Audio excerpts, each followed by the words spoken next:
Bonjour et bienvenue pour cette émission spéciale à l'occasion d'Agri-Days, le festival de l'élevage et de l'agriculture du Finistère qui se déroule cette année les 4 et 5 avril au parc des expositions de Pennevillers. Ce parc des expositions qui devient l'espace d'un week-end, une ferme géante. Veaux, vaches, cochons mais aussi moutons et brebis illustrent bien les productions agricoles du département. On retrouve tout de suite Pascal Prigent, c'est le président du festival Agri-Days qui va nous parler des enjeux de la production pour l'avenir de l'agriculture bretonne.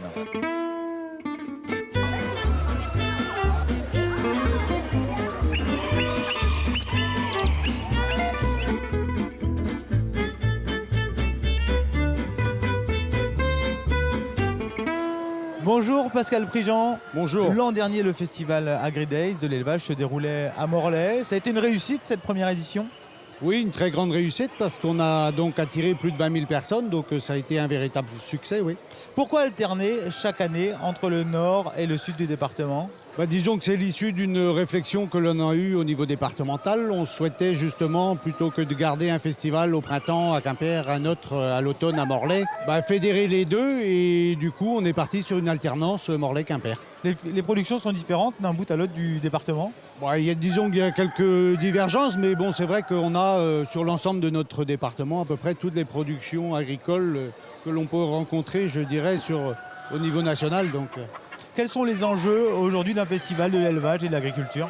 Les enjeux du festival, c'est de montrer justement la multiplicité de nos productions et puis de venir au contact du grand public et de leur montrer la réalité de nos métiers.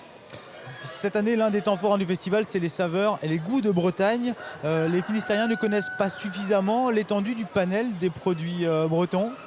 Je crois qu'il y a eu une campagne au niveau national justement du consommé français et ça s'intègre tout à fait dans cette démarche. Je crois qu'avant d'aller faire la promotion de nos produits agricoles régionaux dans le cadre du salon d'agriculture ou autre, il faut d'abord sensibiliser nos consommateurs locaux sur nos productions locales. Alors il y a 3 temps forts, l'expo Agri-League, l'espace Yalis et le marché des producteurs où on va pouvoir justement retrouver tous ces produits-là. Oui, tout à fait, par le biais d'ateliers ludiques qui permettent de découvrir justement les saveurs et les goûts. Alors le vendredi est dédié aux scolaires. Sur une journée, près de 2000 bambins des écoles du département sillonnent les allées du festival. L'enjeu est aujourd'hui de sensibiliser les enfants dès le plus jeune âge et les attirer dans le secteur agricole. Tout à fait, on manque de bras dans la production agricole et d'autant plus dans la production que dans les autres corps de métier d'ailleurs, parce que c'est vrai que le nombre de salariés est très important aujourd'hui dans les exploitations et grandissant dans les années à venir. Donc je pense qu'il est important dès le plus jeune âge de les sensibiliser, oui, et puis en général les animaux leur plaisent. Donc, Il y a un enjeu crucial pour l'avenir de l'agriculture, il faut justement renouveler ces générations, il faut appeler des jeunes à venir en tant que chef d'exploitation notamment, ça va manquer ? Oui, ça va manquer. C'est vrai que le nombre de chefs d'exploitation diminue, le nombre d'exploitations diminue, par contre le nombre de salariés augmente. Donc c'est vrai que c'est un enjeu important et puis il faut qu'ils soient formés à nos nouvelles technologies justement pour pouvoir être efficaces. Est-ce qu'aujourd'hui les formations sont adaptées aux nouvelles pratiques agricoles ? Disons qu'elles sont en train de s'adapter par rapport justement à cette carence aujourd'hui que l'on a, parce que c'est vrai que depuis quelques années on oriente... les formations ont été orientées plutôt sur des métiers verts et sur le volet environnemental. Je crois qu'aujourd'hui, il nous manque des compétences en termes de production. Alors qu'on va pouvoir découvrir justement ici aussi. Merci Pascal. 2000 enfants sont présents sur le salon ce vendredi et Guy Abalin a suivi quelques chères têtes blondes à la découverte des animaux et des productions locales.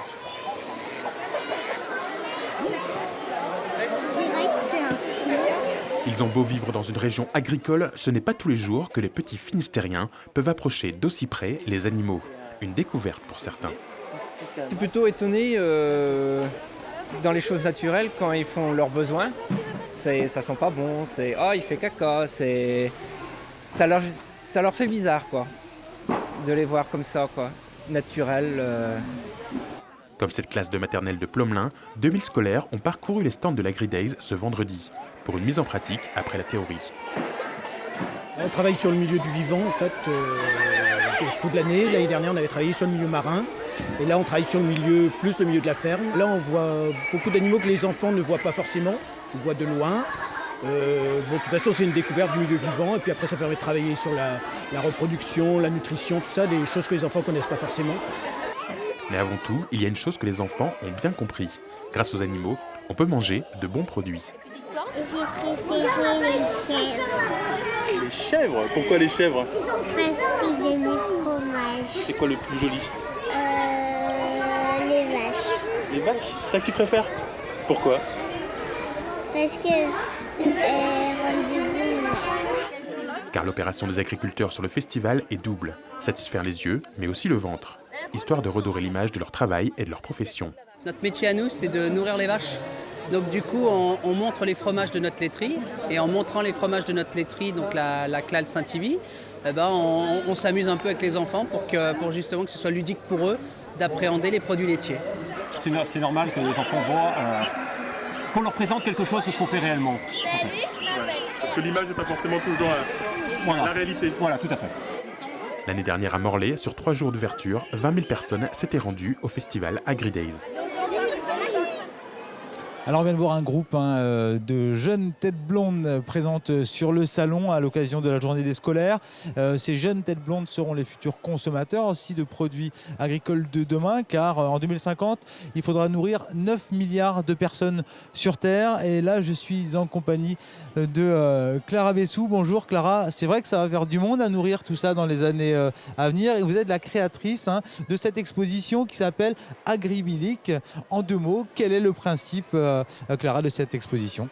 Agribilic, c'est une exposition itinérante et interactive qui met en perspective la capacité d'innovation de la Bretagne au service de l'innovation en agriculture et en agroalimentaire pour répondre à ce fameux enjeu, nourrir la planète en quantité et en qualité et surtout en responsabilité.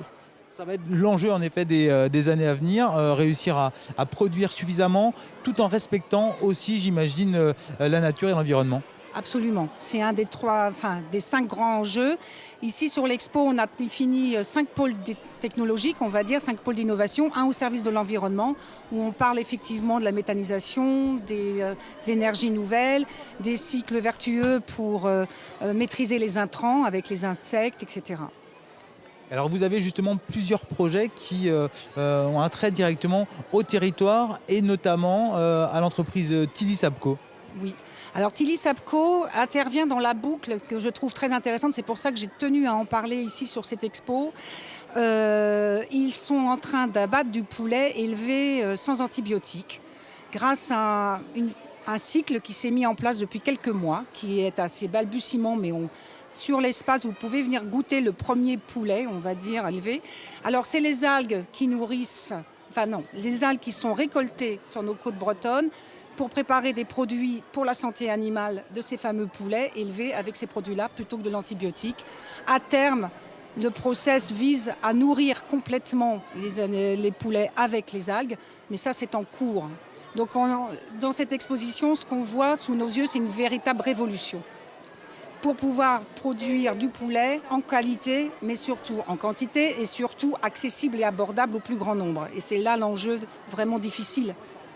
Merci Clara. On va maintenant retrouver des jeunes étudiants qui préparent le concours Clip & Show.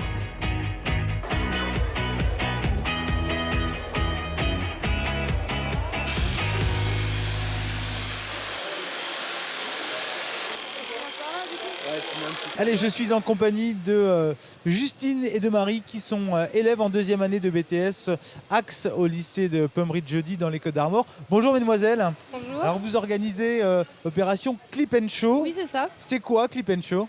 C'est un challenge breton interlycée avec 7 lycées qui participent, donc de Bretagne. Des lycées agricoles et il y a 14 participants, donc 14 étudiants qu'on a choisis en première année de BTS. Donc ils participent à ce challenge interlycée. Alors c'est quoi le principe du challenge?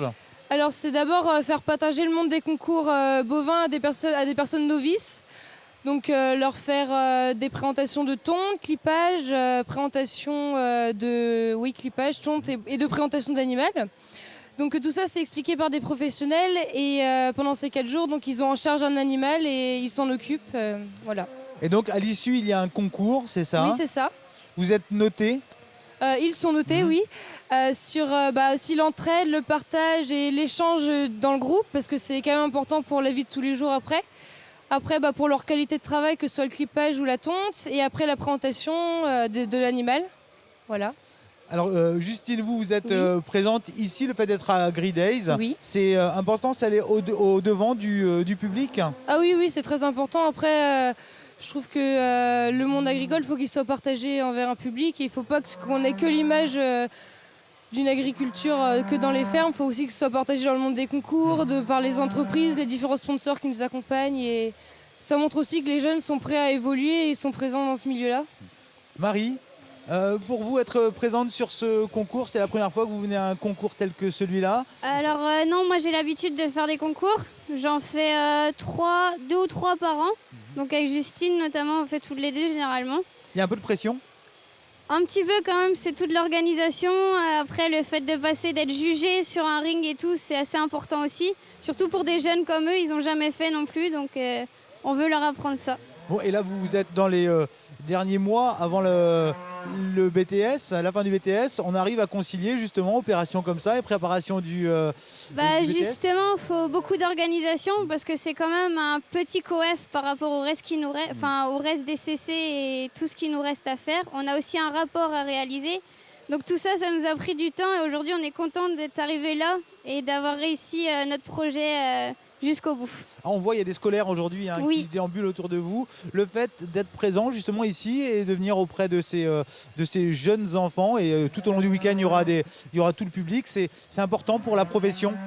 Oui, c'est important pour la profession, pour, comme l'a dit Justine, montrer que le monde agricole peut être aussi féminin et que même les plus jeunes peuvent essayer de tondre des vaches et réussir à le faire. Merci mesdemoiselles, ainsi s'achève cette émission spéciale à l'occasion du Festival de l'élevage et de l'agriculture AgriDays qui se déroule jusque dimanche soir à Quimper au Parc des Expositions de Pennevillers. À bientôt sur TBO.